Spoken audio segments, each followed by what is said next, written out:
And you were dead in the trespasses and sins in which you once walked, following the course of this world, following the prince of the power of the air, the spirit that is now at work in the sons of disobedience, among whom we all once lived in the passions of our flesh, carrying out the desires of the body and the mind, and were by nature children of wrath. Excuse me, I have a question. Why do you guys believe in the 1914, that Jesus was enthroned in 1914? You know what? We have a website, jw.s. Yeah. In there, detail why we do that. I read it. Oh, you did? I've read it. I know what they said, but I don't really agree with it. I don't know where they got that from. It's Daniel chapter 4. There's nothing there that talks about the Son of God, that talks about 1914, that Jesus. There's nothing there that talks about that. The scriptures they give it's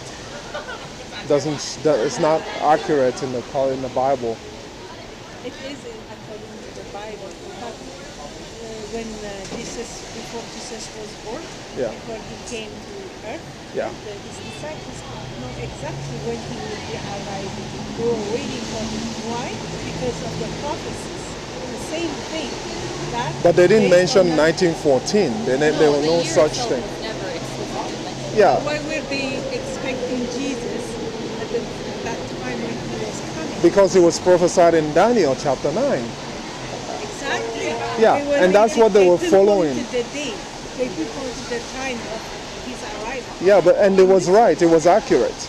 Daniel was Same accurate. thing, this is accurate too. But the 1914 isn't. It is. Because when you look in the Bible, Revelation chapter 3, Jesus said that he's sitting on the throne. That was back then. So why is he sitting on the throne back then and then sitting on the throne in 1914? It doesn't add up.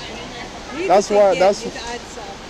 Well, I have. That's why I'm asking. Because I'm wondering how can someone find that in the Bible and make that connection. I said, thinking, how can someone make that connection, find that in the Bible? Jesus said, read Revelation chapter 3. He said, in anyone who conquers, I will grant to sit at my throne, just as I have conquered and sat with my Father on his throne. That was back then. He's already sitting on the throne back then. And so someone comes around later and say that he actually sat on the throne in 1914. I find that very hard to believe. The Bible is explicitly clear in that one. So that's why I just... now we will not stand to explain it to you. But if you really want someone to explain it to you why we say that, you can give us your information and we will forward it. And someone will come to visit you and explain. No, I find that all the questions I've asked, I've been given the same answer from the Watchtower website, and no one is able to answer this question, why this two doesn't add up. This part, Revelation chapter 3. I mean, I'm not going to convince you, but go and read that and ask yourself that same question. If Jesus was raised in 1914, why is he saying way before in the first century that he's already sitting on the throne? And Peter... If you see all the prophecies, all the things that were going to happen after Jesus became all the wars that is going to happen in Revelation and stuff, all the things that happened was since 1914.